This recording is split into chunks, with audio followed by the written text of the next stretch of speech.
Yo Reddit, buckle up because I'm still fuming and need to vent about what went down last weekend. So me, 26F, and my now ex-boyfriend Derek, 28M, have been together for about 2 years, and honestly, I thought things were pretty solid between us. We've been living together in my townhouse for the past year, and I've been basically covering most of our expenses since he's between jobs and figuring things out. You know how it goes. Now let me paint you a picture. I'm the type of person who goes all out for holidays. Like, I'm that neighbor who has their Christmas lights up the day after Thanksgiving and throws themed parties that people actually want to come to. Halloween? That's my Super Bowl, fam. I spend weeks planning costumes, decorating the house, making themed snacks, the whole 9 yards. This year, I went extra hard. We're talking about a full-on haunted carnival theme for our Halloween party. I spent like 3 weeks turning our place into something straight out of American Horror Story. I had those creepy vintage circus posters from Etsy, string lights everywhere, fog machines I rented from Party City, and even made a DIY photo booth with a creepy clown backdrop. The amount of time I spent on Pinterest would honestly embarrass me if I calculated it. For costumes, I planned this epic couples thing. I was going to be a vintage ringmaster, and Derek was supposed to be this creepy strongman. I literally spent $200 at Spirit Halloween and ordered custom pieces online. I even got him those fake muscle padding things because, let's be real, Derek's more of a Call of Duty guy than a gym rat. Party night rolls around, and everything's looking amazing. My friends from work are there. Some of his buddies showed up. Even my neighbor Karen, yeah, her actual name, came by with her famous 7-layer dip. The vibe was immaculate. We had Spotify's Halloween playlist bumping, people were taking shots of this spooky punch I made with dry ice, and everyone was complimenting the decorations. Here's where it gets messy. Derek starts hitting the fireball shots way too hard, way too early. By 9 p.m., dude's already 3 sheets to the wind, and not in a fun party way. More like a sloppy, embarrassing way. He's spilling drinks, interrupting conversations, and just being that guy nobody wants to deal with at a party. Then it happens. We're all gathered in the living room, and my friend Jess is telling everyone about this escape room experience she did last month. Out of nowhere, Derek just blurts out, "Yeah, well, at least you do fun stuff."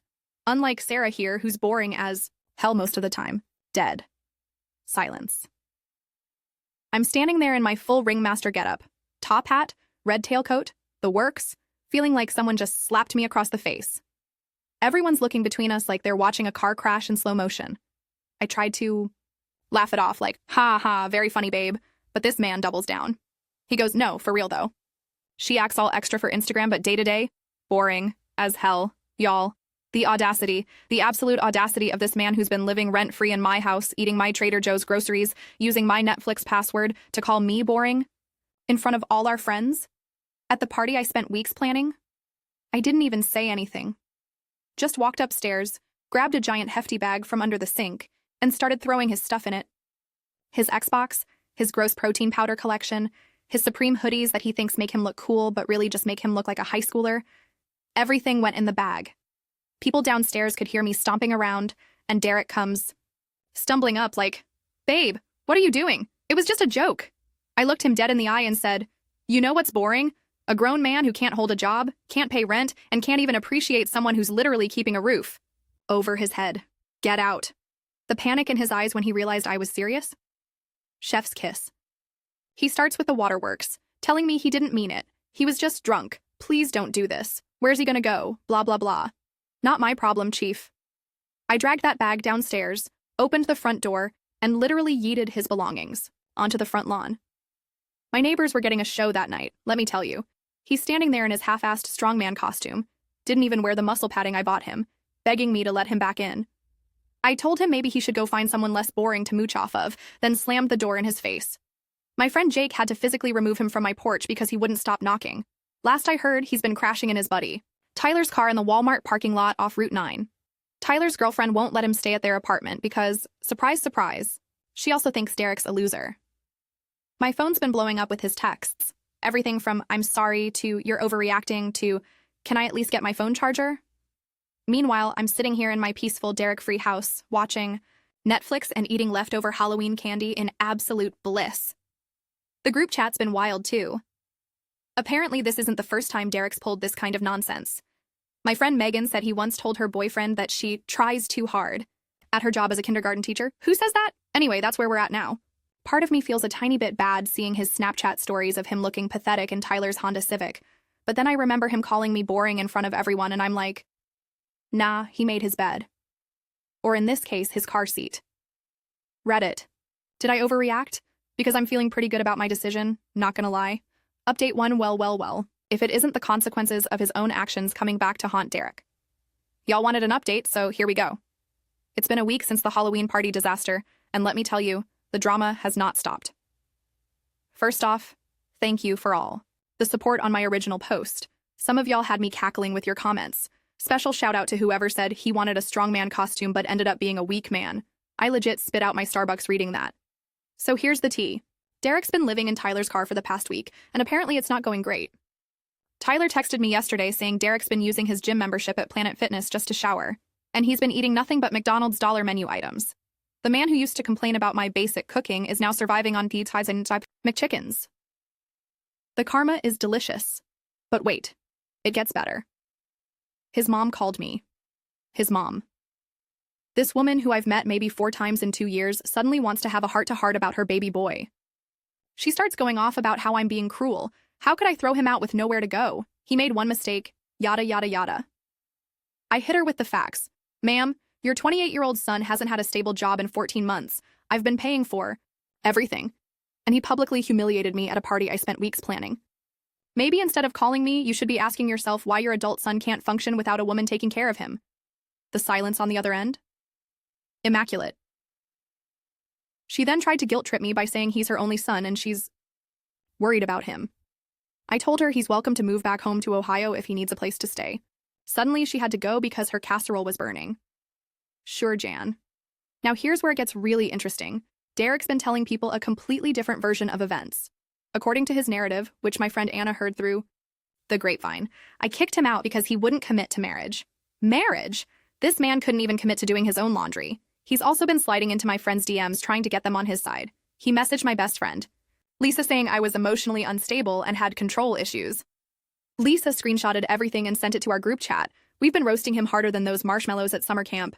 The best part?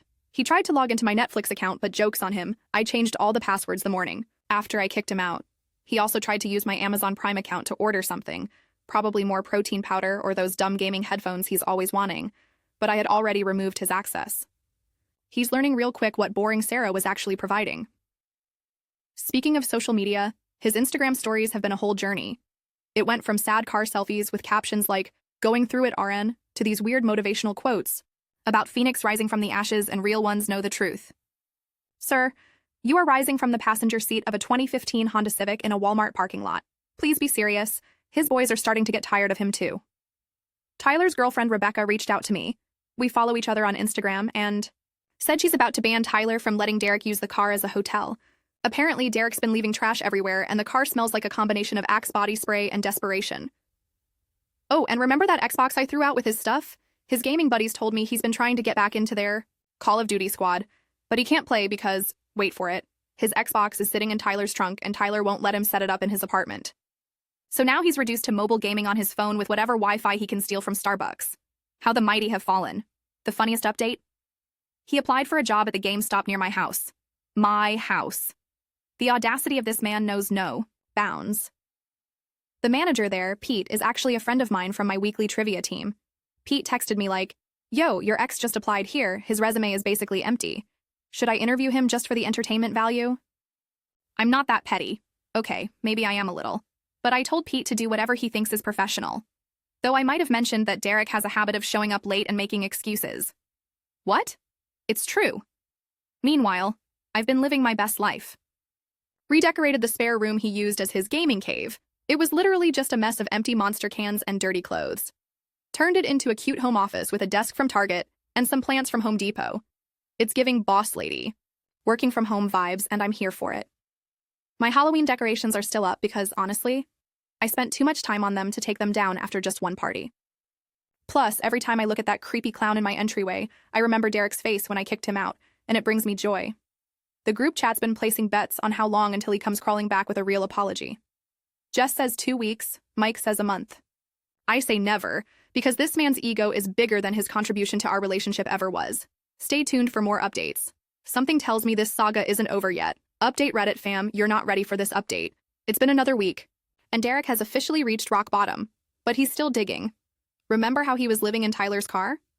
Well, That arrangement lasted exactly 12 days before Tyler's girlfriend Rebecca put her foot down.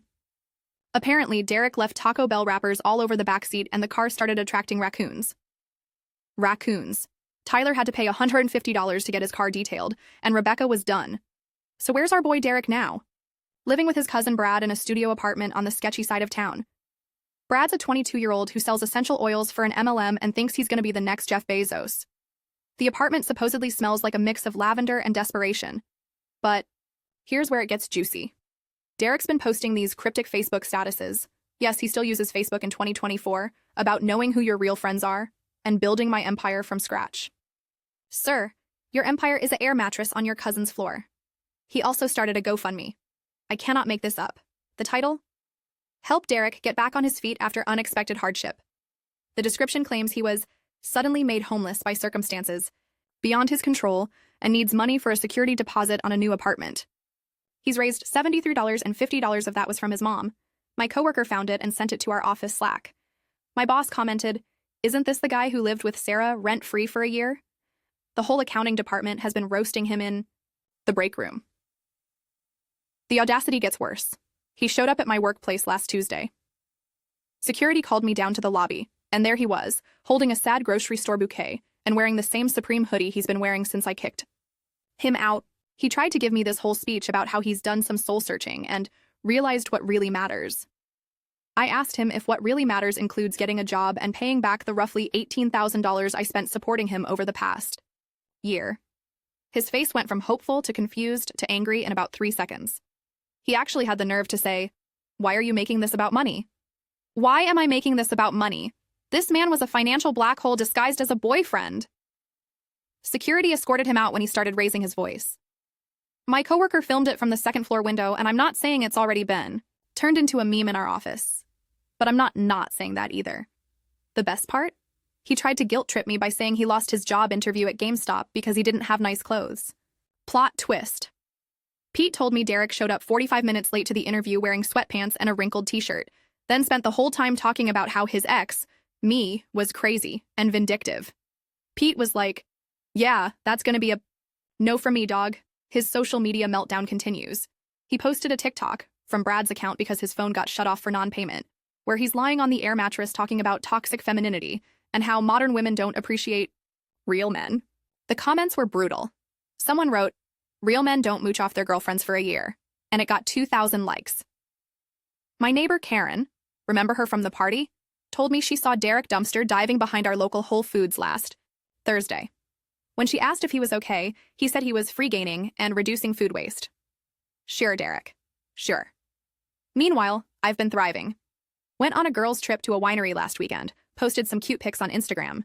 Derek viewed every single story within minutes, which is impressive considering he's supposedly using McDonald's Wi-Fi. I also joined a kickboxing class. Highly recommend for anyone dealing with trash ex-boyfriends. And I'm actually saving money now that I'm not feeding a grown man child. His friends have been distancing themselves too.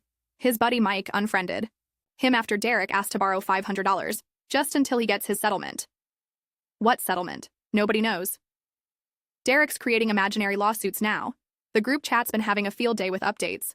My friend Jess found his LinkedIn where he listed his occupation as entrepreneur and life coach. His last actual job was at a vape shop in 2022, and he got fired for being late too many times. I'm honestly starting to feel like I dodged a major bullet. Imagine if I had actually married this man. I'd probably be financing his podcast studio, aka a Blue Yeti mic in his mom's basement, while he tells other dudes how to be alpha males. Next update will probably be about him joining a pyramid scheme or starting a cryptocurrency. Place your bets now, people. Final update. All right, Reddit, this is my final update, because honestly, I'm over it, and Derek's become more of a comedy show than a real problem in my life. Last I heard, he moved back to Ohio with his mom. She finally caved after his cousin Brad kicked him out for trying to recruit him into a crypto scheme. The GoFundMe peaked at 127s, and he used it to buy a bus ticket home. His last Instagram post was him at his childhood bedroom with the caption, "Sometimes you gotta go backward to move forward, there are new beginnings." The comments were turned off, which tells you everything you need to know.